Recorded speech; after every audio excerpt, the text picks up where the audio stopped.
Hello, today's video is about two interesting knives, the Spyderco Manix 2 and the Benchmade Griptilian. Some of you might have noticed already that these are not the basic versions, but somewhat upgraded. And yeah, in case of the Manix 2, it's upgraded with CPM S110V steel, whereas the basic version comes with S30V as far as I know, or maybe S35V, but I think it says 30V. The Benchmade Griptilian here comes in, where is it here? CPM-20CV. So this upgrade over the classic 154 cm, but also the handles are upgraded with G10, and they have, as you can see, blue liners and blue anodized standoffs. Yeah, really nice grip. So yeah, let's compare them sideways. Similar in size, but the Manix 2 is a lot lighter. You can see the specs down below in the description, but here you can already see why the Manix 2 is very lightweight, because it's just two pieces of FRCP, or fiberglass reinforced copolymer, with no steel liners. So even though it's a really huge knife, it's extremely lightweight. On the other hand, the Griptilian comes with contoured G10 handles with liners, standoffs, so it's a lot heavier, but also feels much more comfortable in the hand. So for hard, extensive use, this is a little bit better.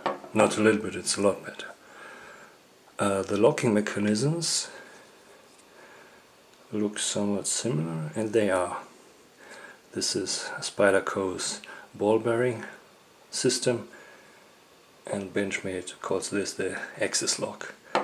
So in practice they are not identical, but from a user perspective or operation wise, you have to do the same movement to open and lock the knives. For the Benchmade, you can also choose between a thumb stud or a hole.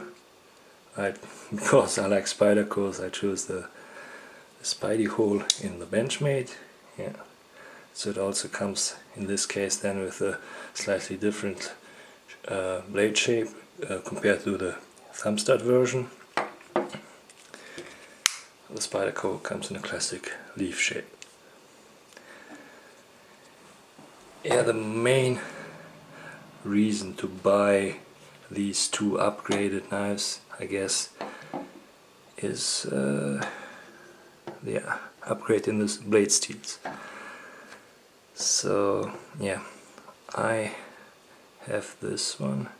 I bought it together with the Native 5, which also comes in S110V, so it's a few months old, but it's still fairly new, and especially for this very, I would call it extreme blade steel, it's, at least for me, still too new to really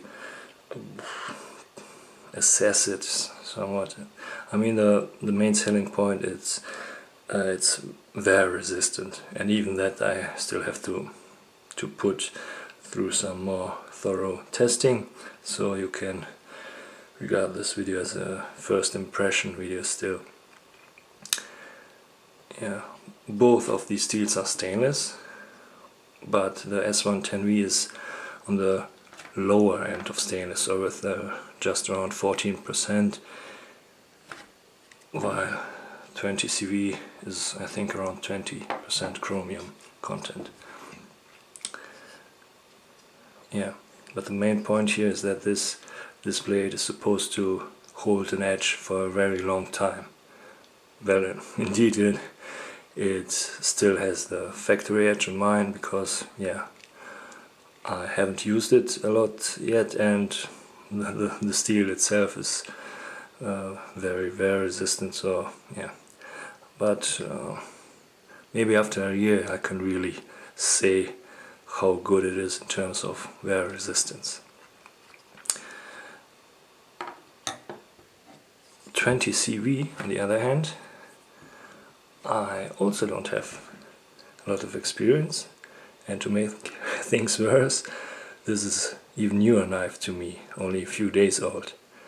But on the other hand, CPM-20CV is basically, at least composition wise, the same as M390 from Böhler, and that is a steel that I really know quite well. If you've seen my top 5 folding knives video, my #1 spot, the line steel TRE, is made of M390, and also my Bradford Guardian, and I really like that steel. So if CPM-20CV acts similar or exactly the same as M390, I will be very happy. And I suppose it will, because it's made CPM, so that means it's made by Crucible, which is really a manufacturer that I have really good experience with. So yeah, it's in comparison to S110V, I would say this is a more well-balanced knife steel. This is a very specialized knife steel, so if you want to get this one, you have to accept the fact that it's I would call it really an extreme knife steel. Yeah, and we'll see how easy or how hard it will be to sharpen it.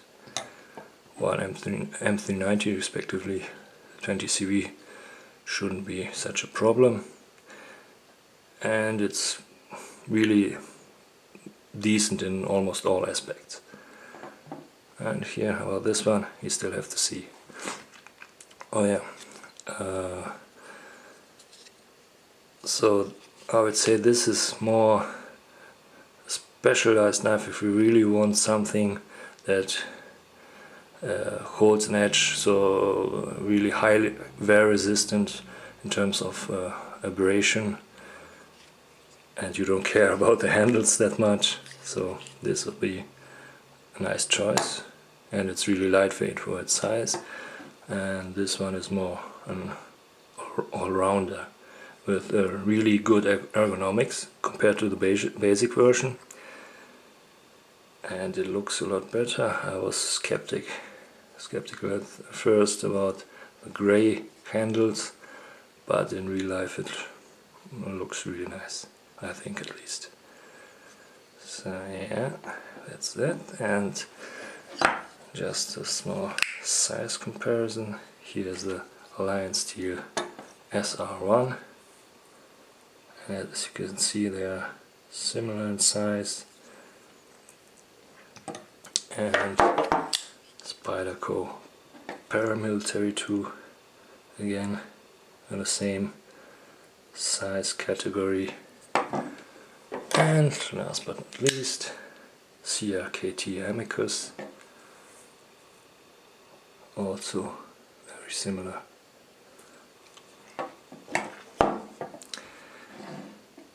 So yeah, that's it. Thanks for watching.